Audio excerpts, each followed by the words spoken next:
anymore. That's true. Are you coming? Are y'all on the list, Tom? Where? Glen Air? No, Been no. there, yeah. It's almost time. I'm not old enough yet.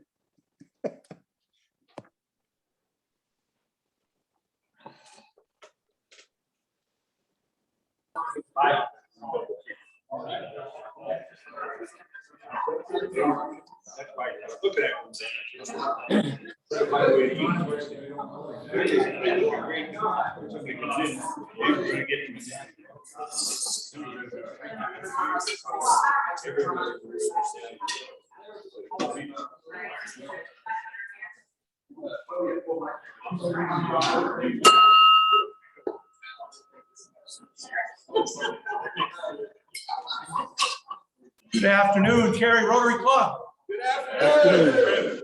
For those who celebrate, Lashana Tova. I hope I've done it justice. Welcome to the friendliest Rotary Club in District 7710. What I'd like to do is ask John Hatcher to please lead us in the prayer and the pledge. So if you'll unmute. Let's bow our heads, please. Our Father and our God, we're thankful for this day, this beautiful day. We're thankful for Rotary and what it means to us and what we pray that it will mean to others around the world. Be with us today and all that we do and say and think. Use this food to nourish us and strengthen us for those of us who have food. In your holy name we pray. Amen. Join me in the pledge, please. I pledge allegiance To the flag of the United States of of America, and to the and the republic republic for which it stands, stands, one one nation, nation, under under God, God, indivisible, indivisible, with liberty, justice and for all. justice. Amen.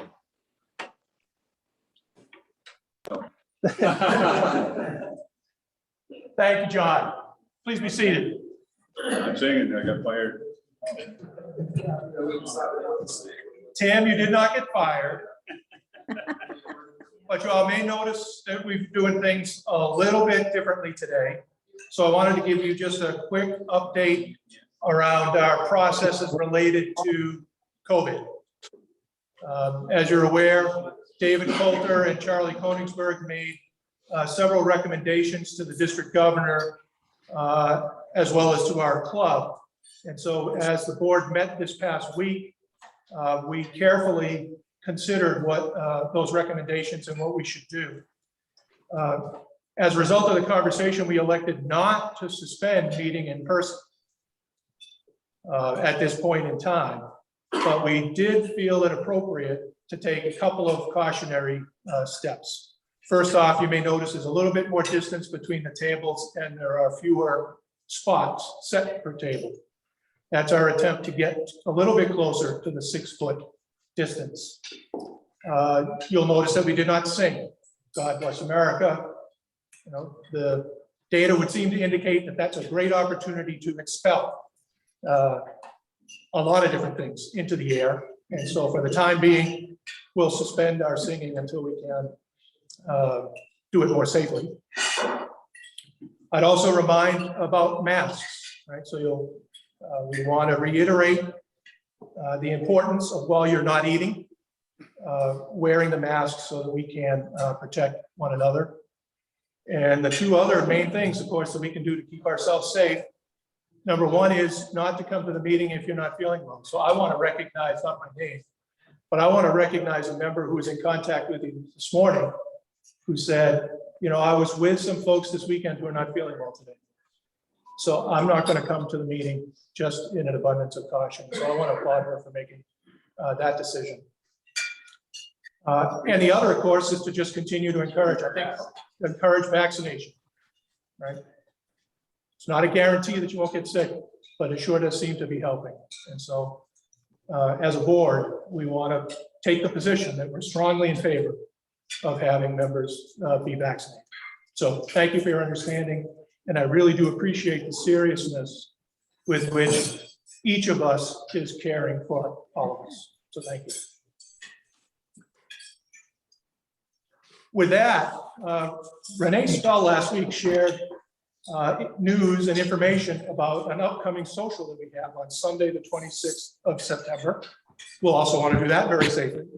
And we're doing, one of the ways we do that is by doing it outdoors. But what we want is a social, family social, to invite members to come, relax, have a box lunch near the pond, near Bond Lake, and just have some fun and be relaxed. You may have heard that I have named an initiative to try to get in touch with the people that we haven't seen for a while as kind of Operation Lost Sheep. So I'm going to appoint each of you as shepherds. I know my sheep and they know me, right? Isn't that I think the biblical, I'm probably mangling the biblical quote too, but we have an opportunity, I think, to just reach out to folks who haven't been able by choice or by schedule to join us either online or in person. And so I'm thinking that this Sunday afternoon, casual social might be a great way to get those folks involved. So I have in my hand, stored in a mayonnaise jar on Funkin' Waggle's porch, for those of you that are Karnak fans, a list of those, number of members that we haven't seen really yet this year. And so I'm going to circulate this list and ask each of us as members to select up to 2 people that you have a relationship with, that you know, that you feel comfortable talking to, and that you'd like to reach out to check on them, see how they're doing, and to invite them to that event on the afternoon of Sunday, the 26th. So if I can, I'll start this here.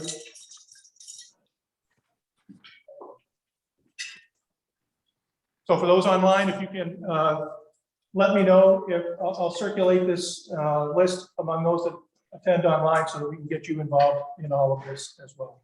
So thank you again. Sunday, the 26th, 2 to 5 at Bond Lake Park. I'd like to now recognize Mary Cam, who'd like to make an announcement about Polio Plus, as well as introduce a guest. So Mary, hang on one moment.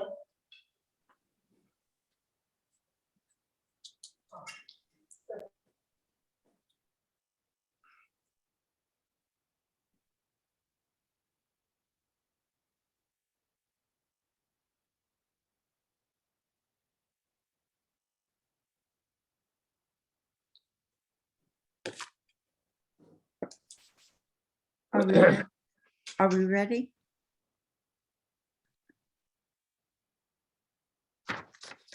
Hi, everyone. I hope you're having a great day. I hope you had a wonderful Labor Day weekend. I'm going to go a little bit in reverse order because we have Rory Halil, who is a second-year Peace Fellow on Zoom with us. He's a second-year Peace Fellow attending the University of North Carolina at Chapel Hill.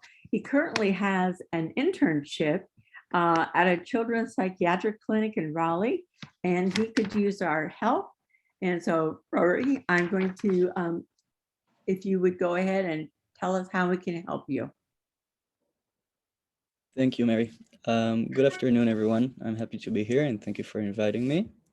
As Mary said, I'm from Israel. I just arrived to North Carolina just now because I didn't get my visa last year because of COVID.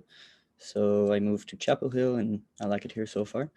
And before that, I used to work as a social worker, both in Israel and in Nepal. I was doing mostly mental health and psychosocial support with kids in humanitarian emergencies. And now as part of my degree, so we have a field placement, as Mary said, in a psychiatric clinic. So I'm working in Raleigh with children in the ages of 5 to 18, who are all coping with different mental health issues. Some of them have PTSD, some of them have different disorders. And what I'm looking for is toys. We don't have a lot of toys and not a lot of artsy craft sort of stuff for the therapy. So I was communicating with a few Rotarians and they said that maybe that would be a good platform. So I'm basically looking for any toys or colors or clay, Play-Doh, anything that you can think of, if you have kids or grandparent or grandsons that are older now and they don't need it. So I would love to use it. And yeah, and I think I'll just send Mary my email, and that way we can communicate if you happen to have an idea for a place where I can get those things. And that's it. And thank you again for inviting me. Right, thank you so much. We are very proud of our Peace Fellows and all that you all are going to be doing, you have done in the past, and that you're going to be doing in the future to make our world a better place. So thank you, and I will get back to you with information that I get from our members as to how we might be able to help, and get that to you. Thank you very much. All right, I know you have to run because you have a class. Thank you. Bye. Camille? So I Go ahead, switched, send her back. yeah, I switched it up because Will you unmute again? Will you unmute her? Yes. I'm unmuted. October 24th is World Polio Day. We are having a speaker in our club on October 19th, who is Randy Lickey, and he is the past district governor, and he is spearheading our Polio Plus efforts in the district. So in the past, we have gone ahead and we've had cards, pledge cards on the table, and people will pledge $100 each year, $100, $50, $25, and then we invoice you. We generally get pledges in anywhere between $1,500 to $2,000. This year, the board has said, we're going to put in our budget $1,000 as an incentive to get new money and commitments for Polio Plus. So we're asking 20 people to make a $10 a month commitment through the year.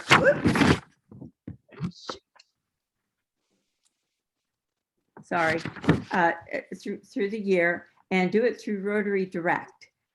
We have a number of people who are Paul Harris Society, Paul Harris Fellow Society members, and they give through Rotary Direct. It's really easy to do. Kindly let me know if you would like to participate. You can email me, or you can let Bob Griffin know and he can get me the names. And I'll be happy, if you're not familiar with Rotary Direct, I'll be happy to help you get online and get that $10 a month commitment going. Thank you.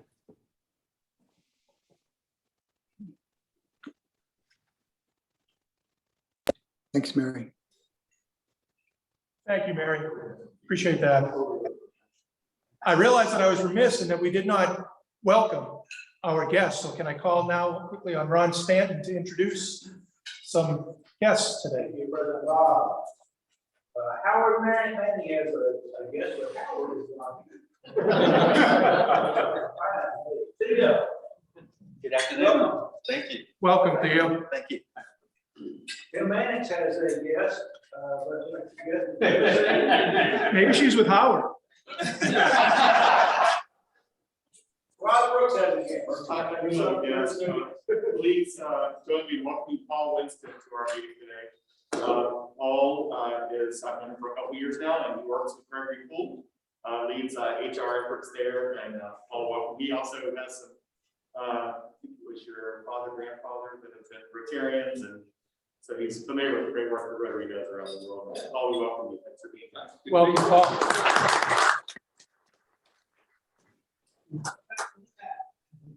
Thank you, Ron, and thank you, Theo and Ron.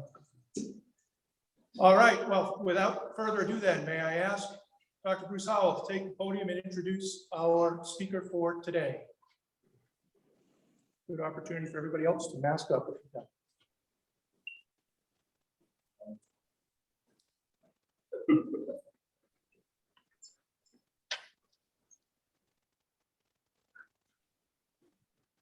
You guys mask up and I'll demask because my glasses just fogged up.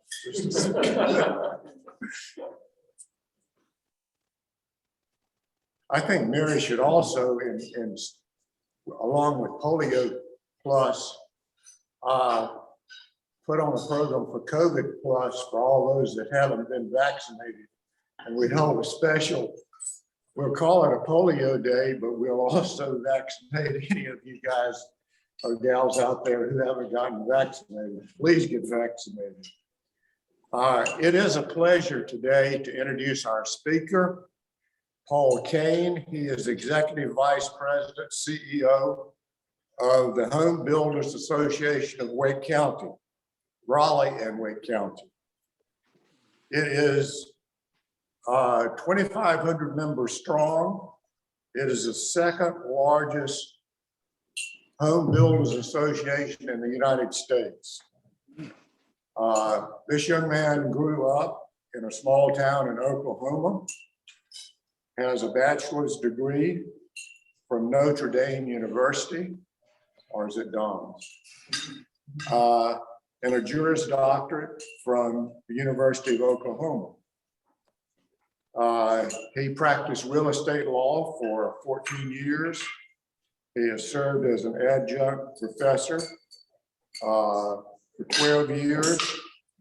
He was executive vice president and president of the Home Builders Association of Greater Tulsa for 12 years before coming to Wake County. And Paul and his family of two daughters and one son and one wife. Still sticking with one. Okay, but we are indeed pleased to have Paul Kane to come tell us a little bit about the very slack housing market in Wake County.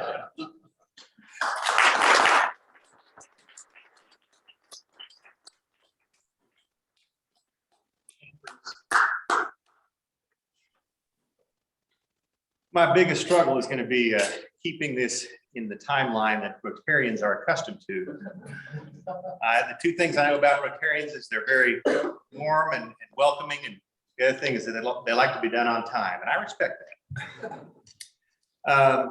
So unless you've been living under a rock, you've noticed that real estate's a little crazy right now. And I'm going to give you my insights in terms of the new home market, and specifically for Wake County, because that's the jurisdiction of my association. As it was mentioned in my introduction, we have the second largest membership of any home builders association in the country.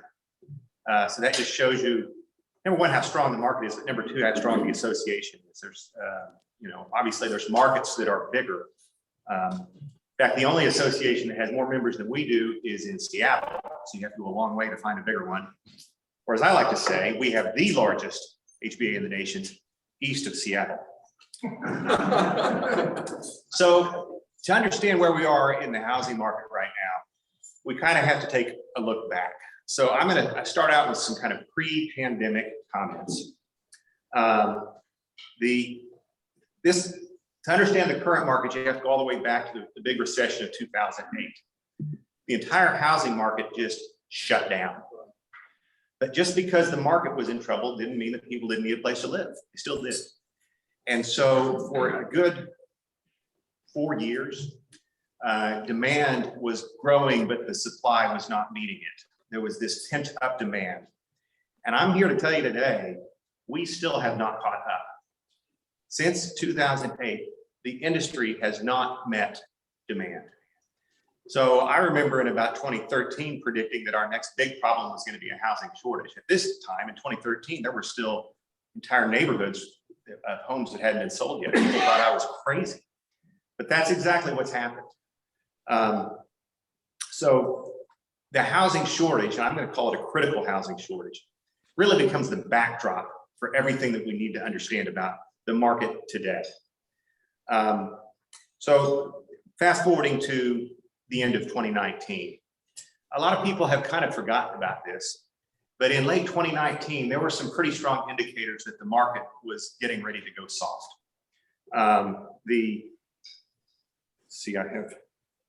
Where do I have statistics on that?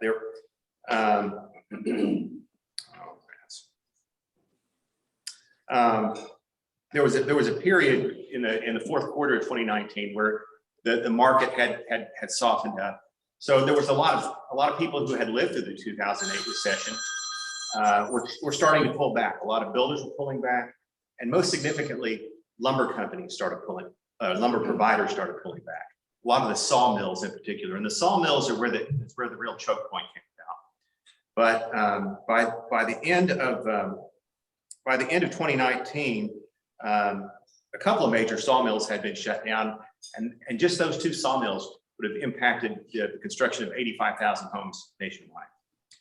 The S&P 500 saw an 18% drop from September 21st, 2019 to December 21st, 2019. And again, we've kind of forgotten about this. Number one, because the market has rebounded, and number two, we've been rather distracted with what's going on with the pandemic. If you can go to my first slide. So this is an overview of housing permits historically in Wake County. And I'm focusing on the blue bar on the bottom because that's the single family houses. That's what my world was all around. The green parts on top are apartments, multifamily, so you can draw your own conclusions. But if you look back up to 2007, there were over 10,000 homes permitted in that year. A lot of people look out the window and they say, oh my gosh, all the building that's going on is crazy right now. But if you look at the past 4 years, we're still only at about 75% of what we were producing in 2007. So we're not breaking any records by any means right now. And I think it's easy to lose sight of the fact that the industry is still operating at about 70 to 75% of what it used to operate at. And that's, they've had to adjust for that. One of the big problems also leading into the pandemic era was the labor shortage, massive labor shortage. It's a little bit like what's happening in the hospitality industry right now. A lot of people, when the businesses had to close, they went and found jobs elsewhere. And when the restaurants opened back up, they're having a hard time getting people to come back. Same thing happened with construction. When the 2008 recession hit, a lot of those workers went and found work elsewhere. And when the industry started gearing back up, they didn't come back. The other problem is that young people are not particularly interested in swinging a hammer. They'd rather tap a keyboard. This also followed by years of high schools that said everybody needs to go to a four-year college. Not everybody needs to go to a four-year college. I was having a nice chat with Leon during lunch about one of my kids that's just not her destiny, and that's fine. But I actually met with some Wake County school public officials that, in talking with them about the issue we're having with labor shortage, and they said, we have really done your industry a disservice over the past 20 years. When I was in high school, I remember going to shop class, and they don't have that. I will say that there are some great improvements, though. In Wake County, they have the CTE programs. The Vernon Malone High School down south of downtown has great programs for welding and electrical and plumbing and HVAC. Holly Springs High School is doing some great things. Wake Forest High School is doing some great things. We're making progress. The problem is those are high school kids. It's going to take a number of years for them to mature to the point of getting them ready for industry.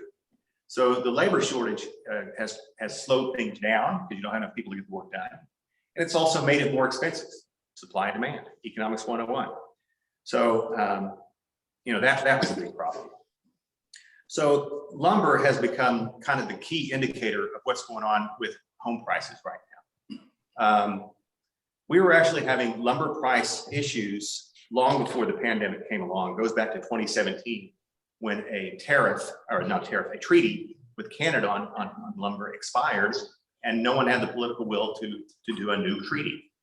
So that began the problem. Then tariffs were put on Canadian lumber, which made the problem a little worse. And so by the time you get to late 2019, when they're starting to shut down sawmills because they think there's a softening of the market, it was creating a real problem.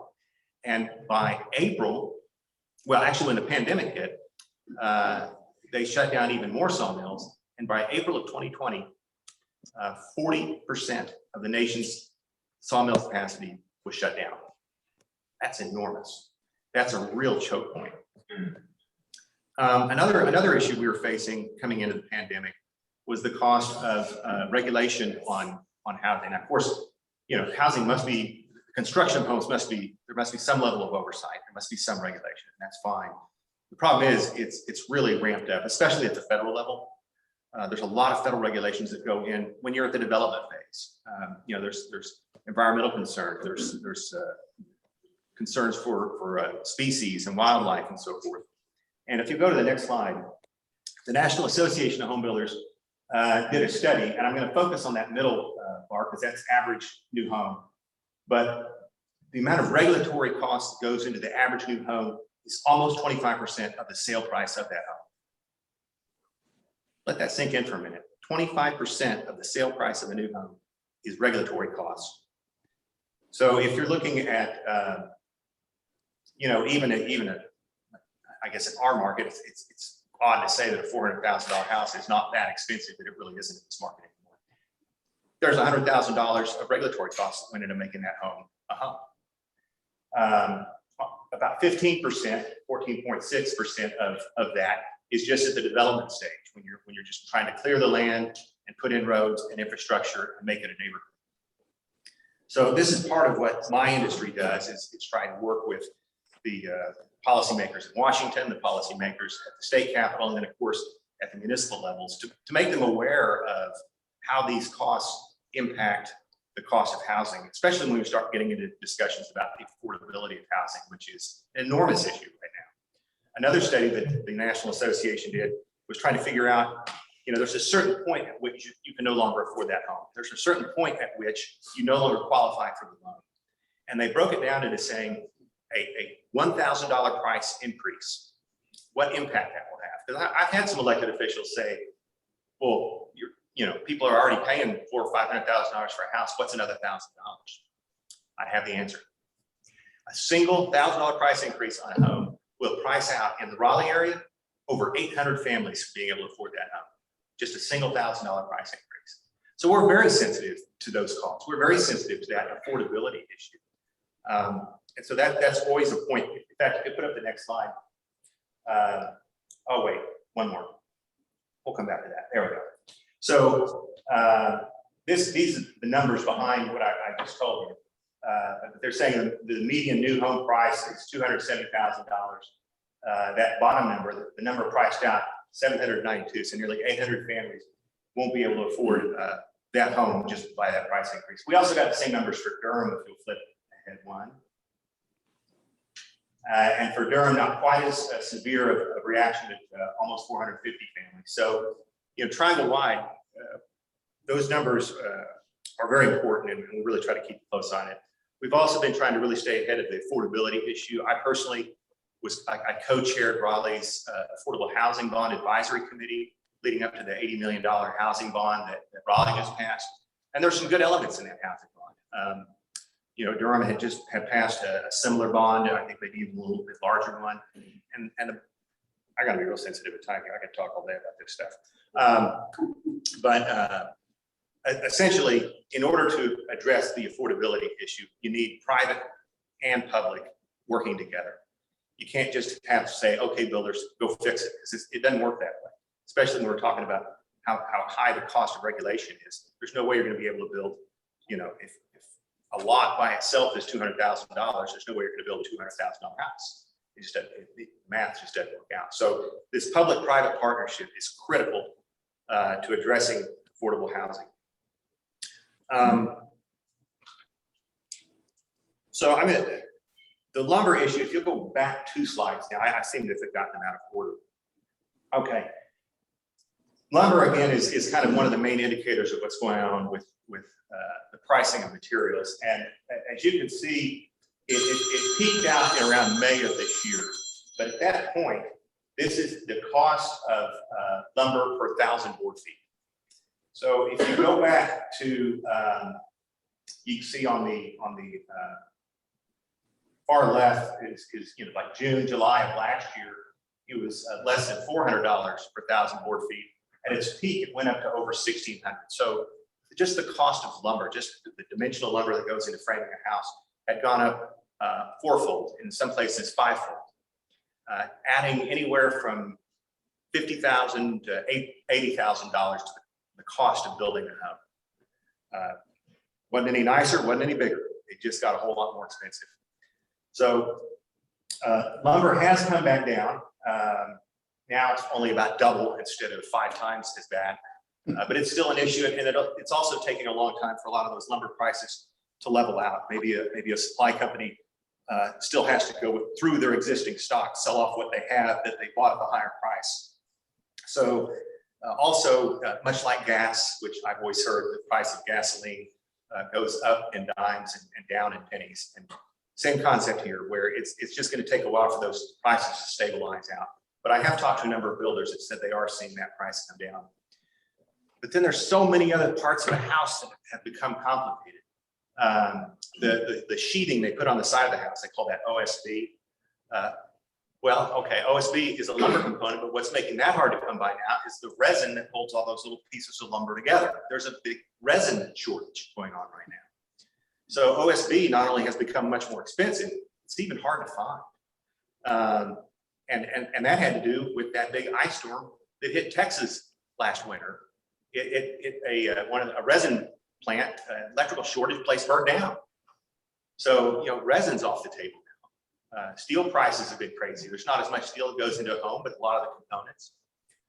Windows are really hard to come by. I had to replace 5 windows in the back of my house because of wood rot, and it took me 5 months to get those windows.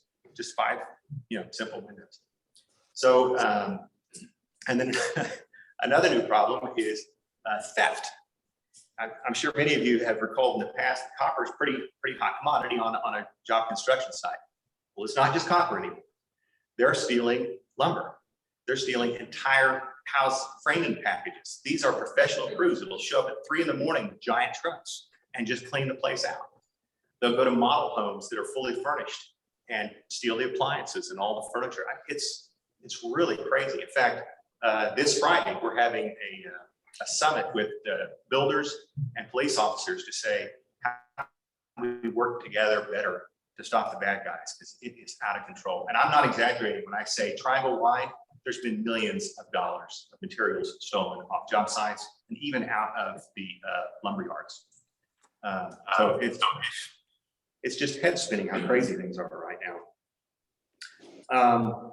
So what happened in 2020 that no one expected was that not only did housing not slow down, it ramped up.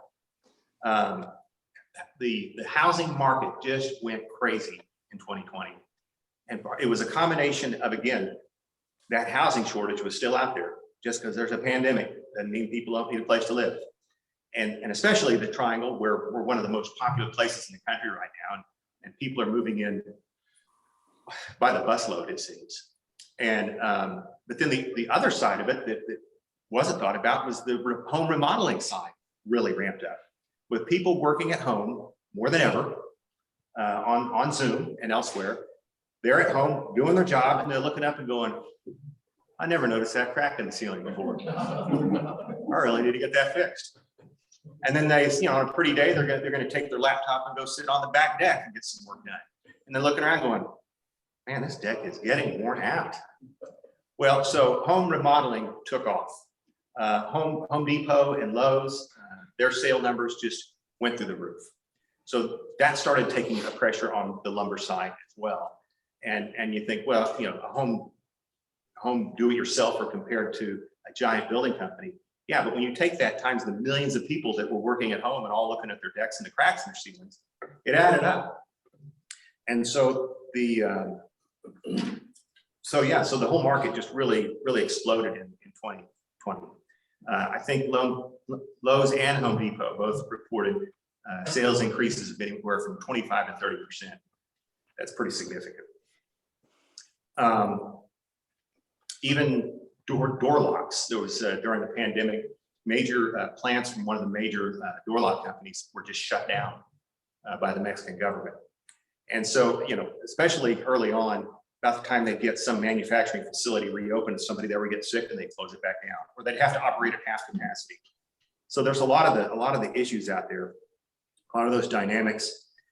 Another thing that happened in 2020 was that, and I don't know if anybody in here is a realtor or in real estate sales, but the sales numbers in this area were huge.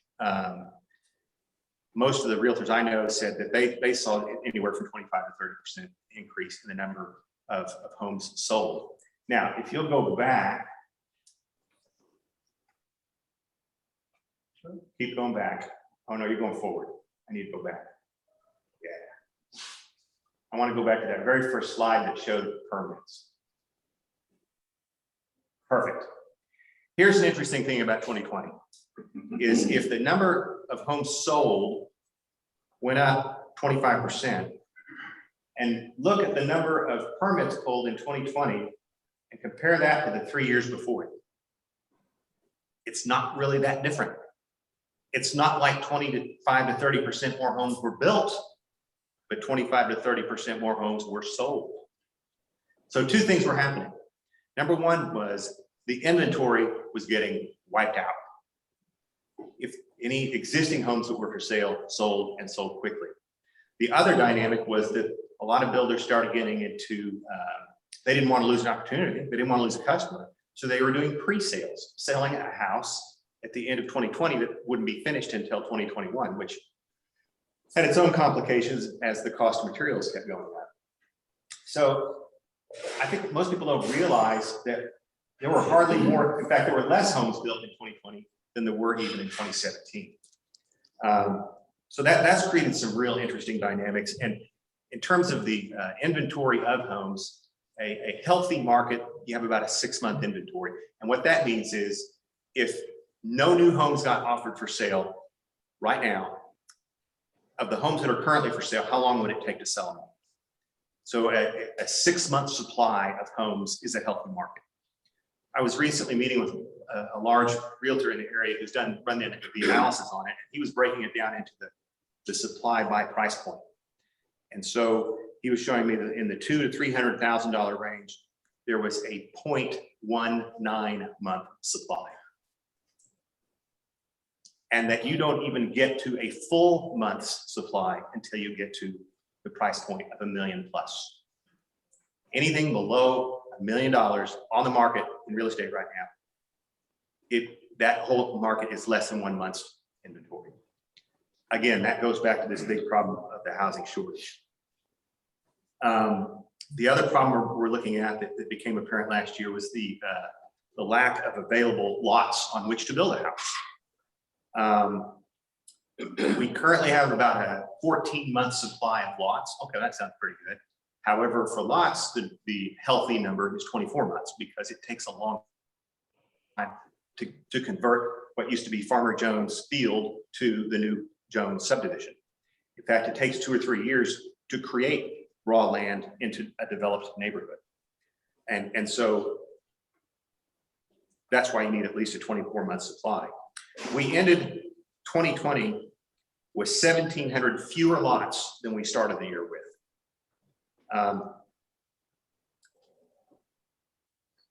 And projections are for this year that the triangle will grow by about 15%, although it's not really clear where the homes are going to come from.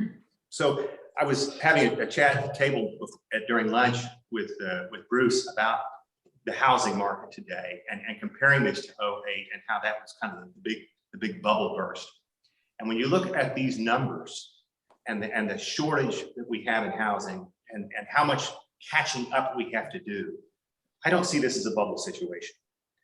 I think we're probably at least 2 or 3 years out to even trying to catch up with the demand. Of course, more demand is going to come piling in on top of that.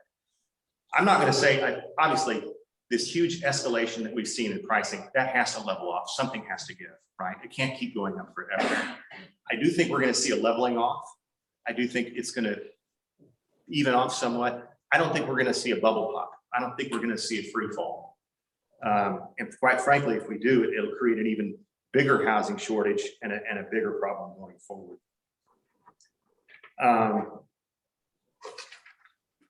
I recently got some information from the Realtors Association and said that the average sales price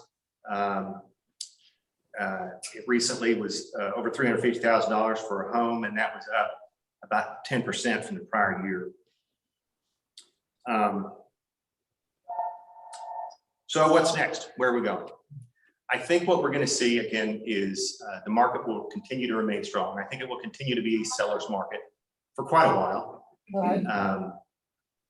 I do think we are going to see a leveling off of price increases, but I don't think we're going to see prices drop anytime soon.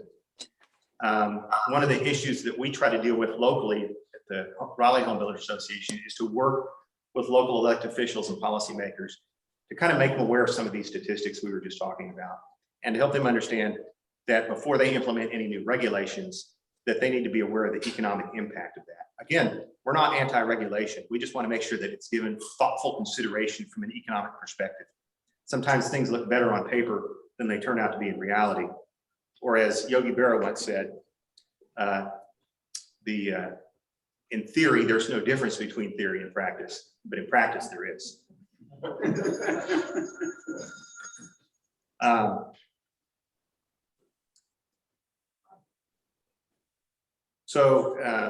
Yeah, so there's a lot of headwinds that we're facing going forward.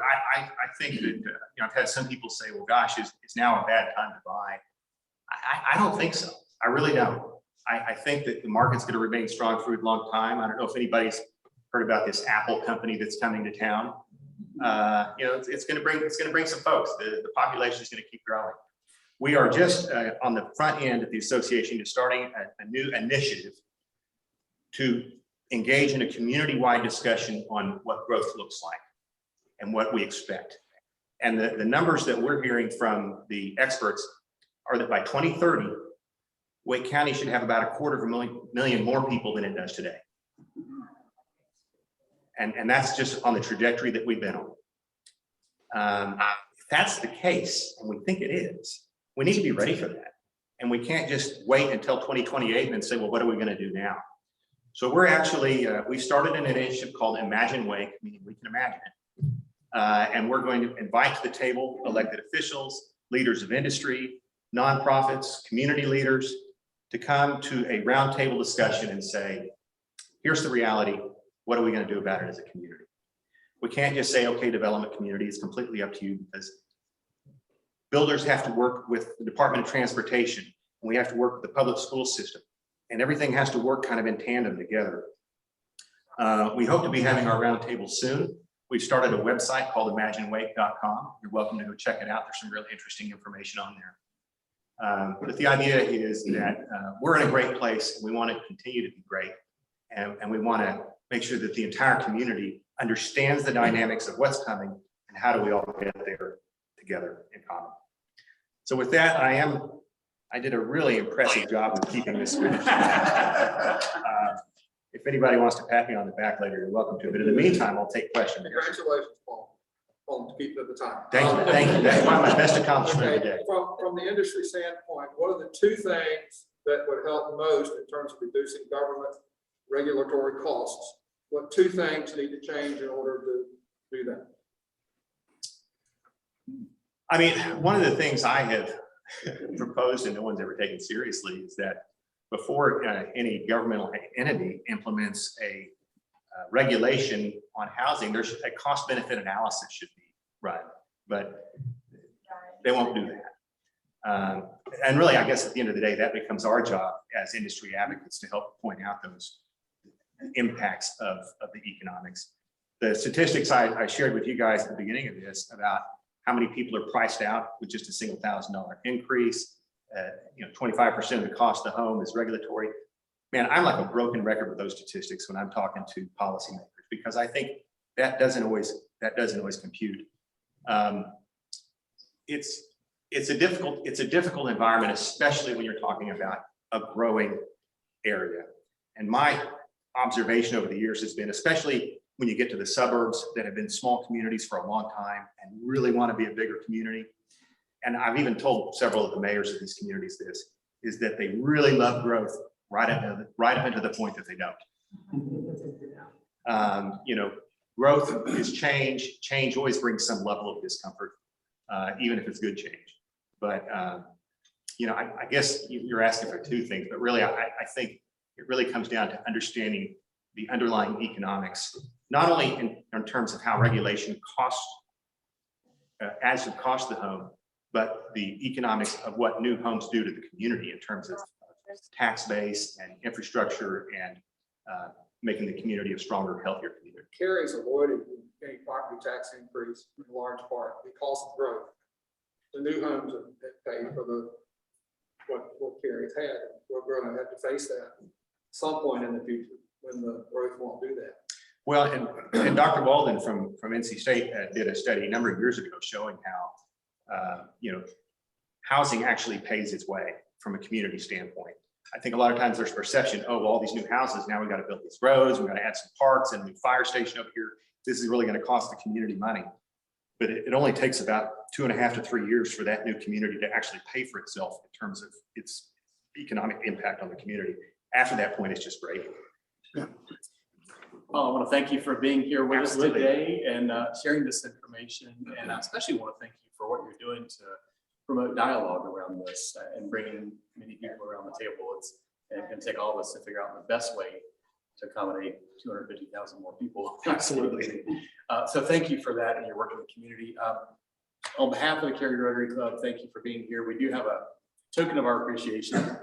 One of our founding members is Jerry Miller, who is a local artist, and he has done these pen and ink drawings of landmarks around the Cary area. I'd like you to have those. Wonderful. And enjoy them. And thank you very much. Again, we thank you very much for being here. Thank you. Thank you.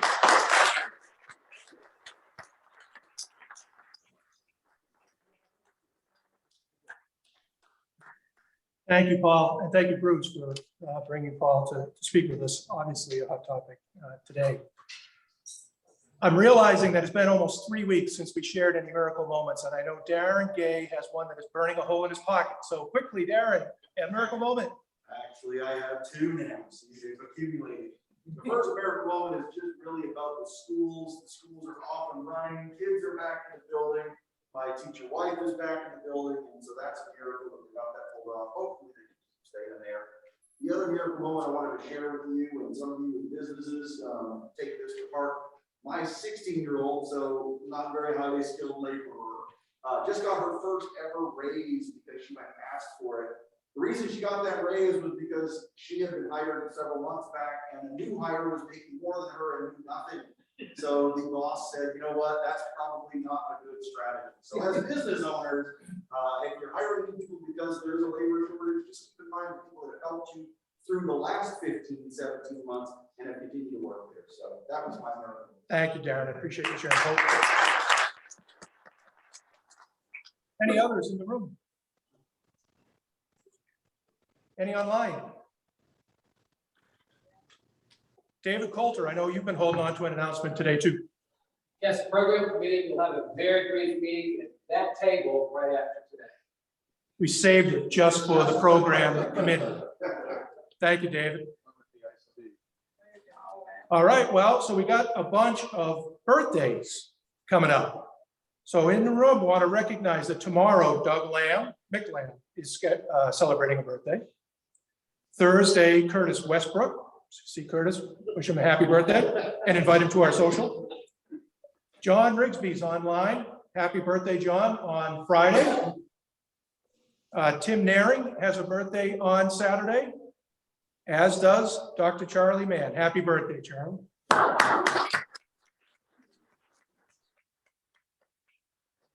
If you see Sal Camarano, remind him that his anniversary is Thursday. He and I may be celebrating a wedding anniversary. All right, so next week's program, David Coulter has the program with Mike Croxon, who is the president of CESI, the Consumer Education Services Company. He'll talk a little bit about affordability from the other end of the spectrum, Paul.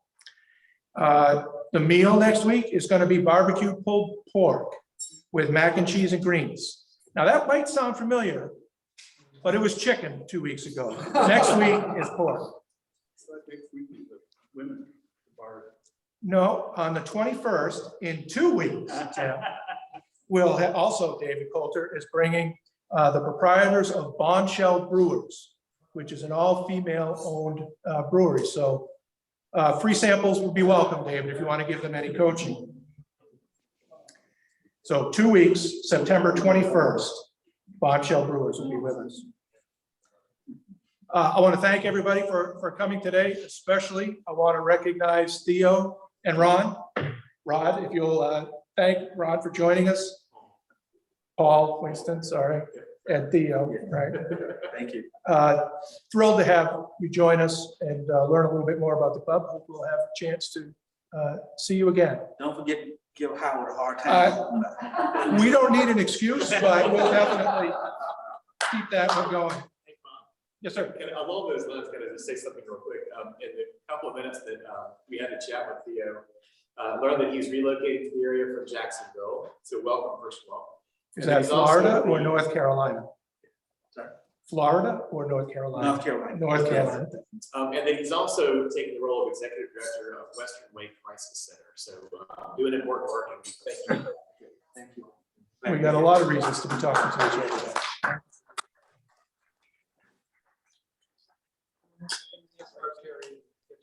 All right, well, 7 years. 7 years Rotarian. We got a lot of those here. A couple of other calendar items to be aware of. September 18th is a district training assembly. It'll be virtual 10 a.m. If you're like me, it filled up your email box sometime over the course of this week, so get online and register. Focus will be on your Rotary Foundation and how it works.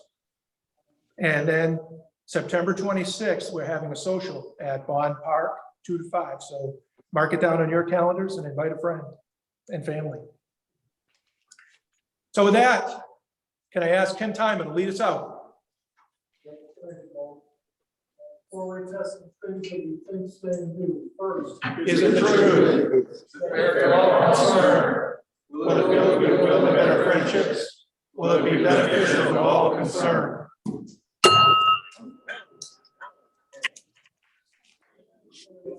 Yeah, with the fun. For the detail.